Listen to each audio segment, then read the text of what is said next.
சாஞ்சிட்டேன், கொஞ்சம் முழுசாதான் சாய. அப்ப வந்தாலும் வந்துருப்பா. ஆமா, உங்க அப்ப நம்ம 2 பேரும் எப்ப அவன் ஒன்னா இடைய விட்டான்? எப்ப பாரு மேலத்தை தட்டு துண்டவெறி காசை எடு, இந்த 3 தான் அவனுக்கு தெரியும். தொங்கு பீச ஆரம்பிச்சா எங்க அப்பனை பத்தி ஏதாவது குறை சொன்னேன், அப்புறம் கெட்ட கோவம் வரும். உங்க கூட நான் பேச மாட்டேன்ப்பா. கோச்சுக்காத கண்ணு, கோபத்துல கூட நீ அழகாதான் நிக்கிற.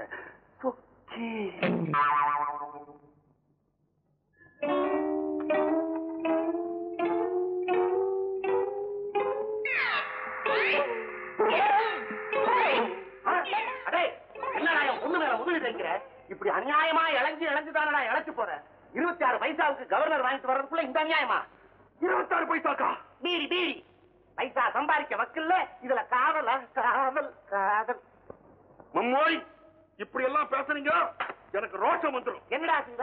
இன்னைக்கே அடிப்பேன் மேலத்தை, நாளைக்கே ஏறுவேன் கைத்து மேல. இந்த மாதிரி பேசி பேசியே தானடா காலத்தை தள்ளுற. உன் பேச்ச நம்பி என் பொண்ணை கொடுக்க மாட்டேன்டா. காசு சம்பாரி. என்னப்பா மச்சான பச்சா மச்சான்னு பேசுற, அப்புறம் எனக்கு அழுகே வந்துடும். கண்ணாலம் கட்டிக்கிட்டா நான் மச்சான் தான் கட்டிக்குவேன். அது காசால தான் அடிக்குதோ இல்ல பேசால தான் அடிக்குதோ?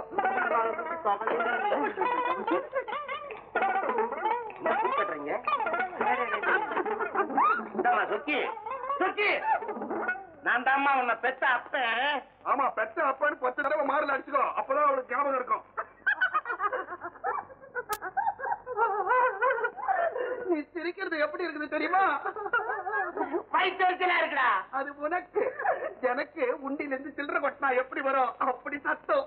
ஐயோ, ஆதிபராசக்தி. பக்கத்து டென்ட்ல ஆதிபராசக்தி தான் ஓடுது. சொக்கி, உங்க அப்பா கிட்ட 40 காசு கொடுத்து படம் பார்க்க அனுப்பு. 40 பைசாவா? ஒன்ன சொல்லி குத்தமுங்கடா இருக்கு. உங்க அப்பா படம் பார்க்க சொன்னா படுக்கையை வச்சு படுத்துட்டானே. தூக்கத்துல நான் புரண்டு நின்று படுத்துக்கிட்டா நான் சிங்கிட போறேன். போடா போ. பாருங்கப்பா இந்த கருப்பை சொன்னா கேட்க மாட்டேங்கிறான். கருப்பா போடா, ஒரு இடத்துல போய் படுத்துக்கடா, சொல்லப்படாதா? கருப்பா போ போடா.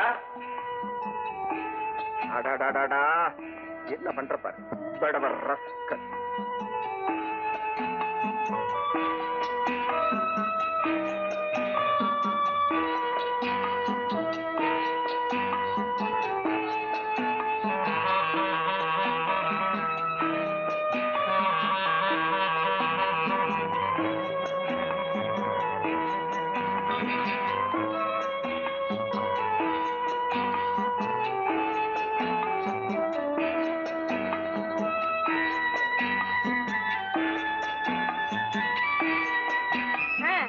நினைச்சேன் மறுபடியும் வந்துருவேன்னு.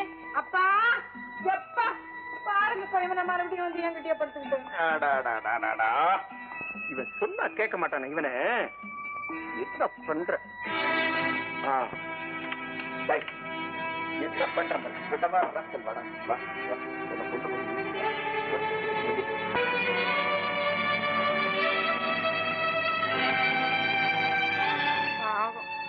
கருப்பா ஒச்சுக்காதுடா, நாளைக்கு காத்தால உன்னை வெளியில எடுத்து தூங்குற உங்களை இடைஞ்சல் பண்ணிட்டு இனிமே ராவானா இந்த பேலை இங்கதான் படுக்கப்படுவோம். அப்புறம் நம்மளை நிம்மதியா படுக்க விடுவோம் சரியான இடத்த. ஆமா, இன்னைக்கு என்ன விசேஷம் உங்க வீட்டுல? என்னன்னு சொன்னாதான் நீ நம்ப மாட்டியே. பரவாயில்ல, நான் நம்பல. நடி சினிமாவிலயோ கதையிலயோ வர சம்பவங்களை பாக்குறோம் படிக்கிறோமே, நம்மளும் பாக்குறோம் படிக்கிறோம். ஏதோ இன்ட்ரெஸ்டா இருந்தா ரசிக்கலையா? அதே மாதிரி நீ சொல்றதும் சுவாரஸ்யமான சம்பவமா இருந்தா ரசிக்கிறேன். இது ரசிக்கிற சம்பவம் இல்லடி, தரிசிக்க வேண்டிய சத்தியம். ஆமா மலா, எங்க அக்காவுக்கு கல்யாணம் ஆகி 7-8 வருஷமாச்சு, குழந்தையே பிறக்கல. பார்க்காத வைத்தியம் இல்ல, சுத்தாத கோயில் இல்ல. அப்புறம்தான் எங்க குடும்ப ஜோசியர்கிட்ட அவ ஜாதகத்தை காட்டி குழந்தை பிறக்குமான்னு கேட்டோம்.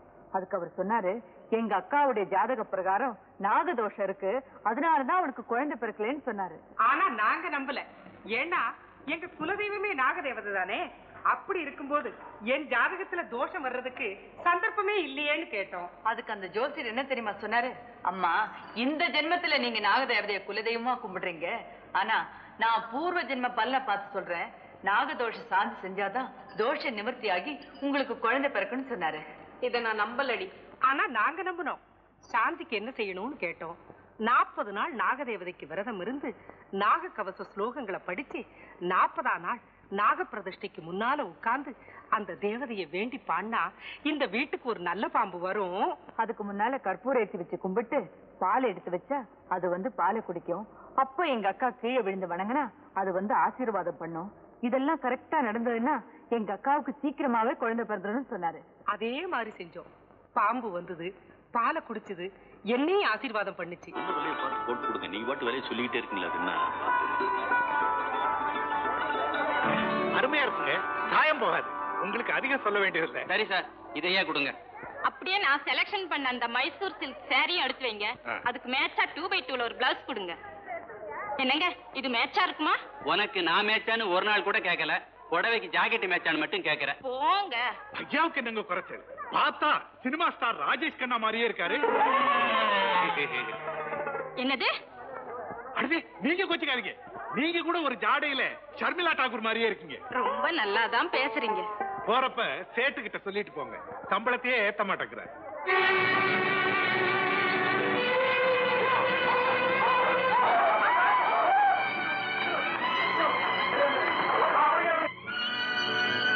அரே கோபால், எங்கேயாவது பாம்பா இருந்தா கூட்டிக்கிட்டு வா. சீக்கிரம் போ.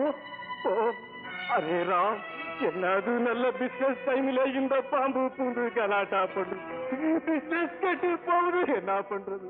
அரே ராம். சாமி, சாமி வா சாமி. இங்க தானே சொன்ன. வா சாமி.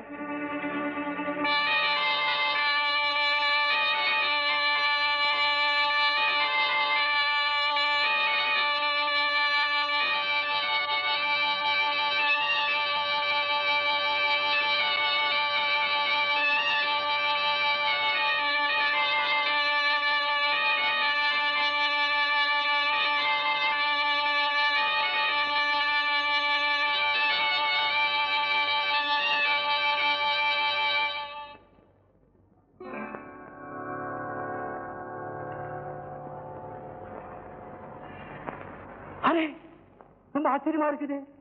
நீங்கள் பாம்பே கண்டா படகு நடுங்கன்னு சொல்லுவாங்க. நீங்கள் பாம்பே பயம் இல்லாமே தூக்குது. என்ன சாமி பயம்? பயந்தா பிழப்பு நடக்குமா? பாம்பை வச்சுதானே பிழப்பு நடத்துறோம். அரே, நம்மளும் மனுஷன், நிம்பளும் மனுஷன். நீங்கள் பாம்பே ரொம்ப சர்வ சாதாரணமா தூக்குது. உங்களுக்கு பயம் இல்லையா? நம்மளுக்கு ஆச்சரியமா இருக்குதே.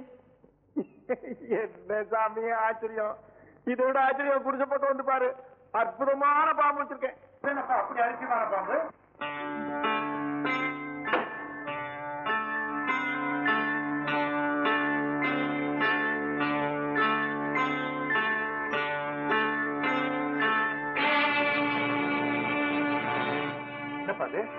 அதிசய பாம்பை காட்டுறேன்னு ஒரு முளை பாம்பை காட்டுற. என்ன சாமி இது? ஒரு முளை பாம்பு தானே சாதாரணமா சொல்லிட்டீங்க. இது 300 வருஷத்து பாம்பு சாமி. என் பாட்டம் முப்பாட்டம் காலத்தில் உள்ளது. இது 6 அடி பாம்பா இருந்தது. வருஷம் ஏற ஏற ஒரு முளம் ஆயிட்டுது. இன்னும் 50 வருஷம் 60 வருஷம் ஆயிட்டுதுன்னா இது ஒரு சாணாயிடும். ஆனா ரெக்க முளைச்சிருக்கு. அந்த நேரத்துல நாகரத்தினத்தை கற்கிற சக்தி வந்துடும். அப்படியா? இது எப்படி நாகரத்ன கல்ல கக்கும்? என்ன சாமி இப்படி சொல்லிட்ட? நல்ல பாம்பு வாழும் தெய்வம்னு சொல்லுவாங்க சாமி. இது வரைக்கும் இது யாரையுமே கடிச்சதில்லை சாமி. இல்ல பாரு சாமி,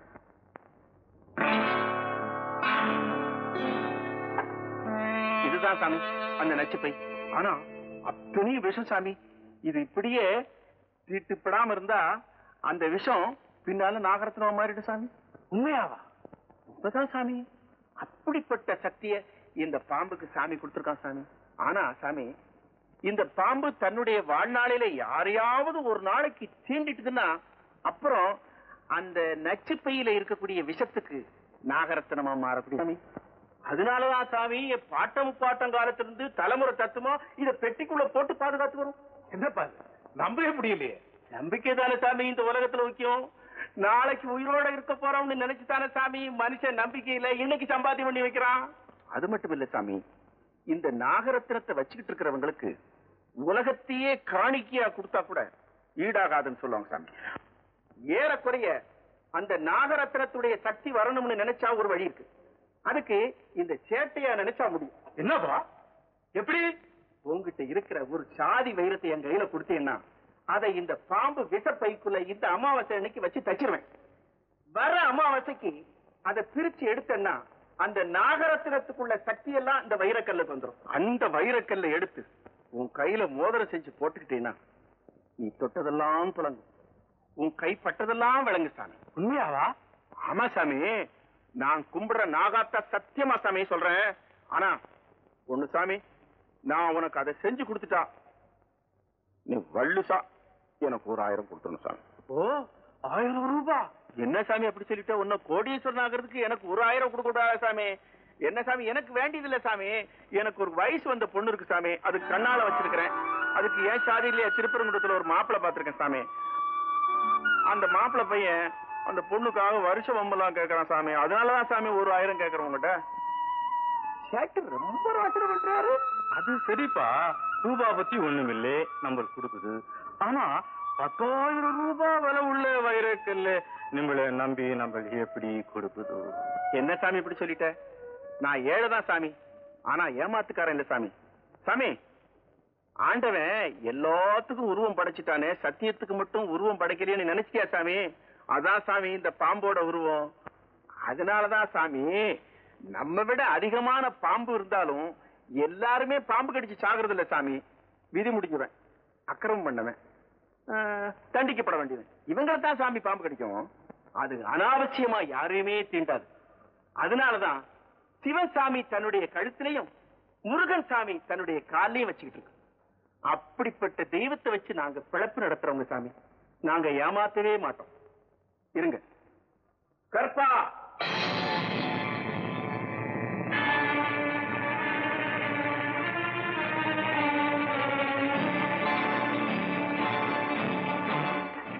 அது ஒண்ணும் பண்ணாது, அத தீன்றவங்களை தான் தீண்டும். இது சாதாரண பாம்பு இல்ல சாமி. நம்ம அம்மன் கோயில் புத்து இருக்கு பாருங்க, அதுல இருந்து இங்க வந்து வளருது சாமி. எனக்கு மகனுக்கு மகனாவும் தெய்வத்துக்கு தெய்வமாவும் வளருது சாமி. இவன் மேல ஆணையா சொல்றாங்க. கொடுக்கிற வைரத்தை நான் மட்டும் இல்ல சாமி, வேற எவன் எடுத்தாலும் சரி, அவன் எங்க இருந்தாலும் தேடி பிடிச்சு கடிச்சு கொண்டு சாமி. இது இவன் மேல சக்தி. நம்ம உன்னை நம்புது. இன்னைக்கு ராத்திரிக்கு ஒரு ஜாதி வைரக்கல் நம்ம உனக்கு கொடுக்குது. நம்ம போயிட்டு வராங்க. போயிட்டு வாங்க.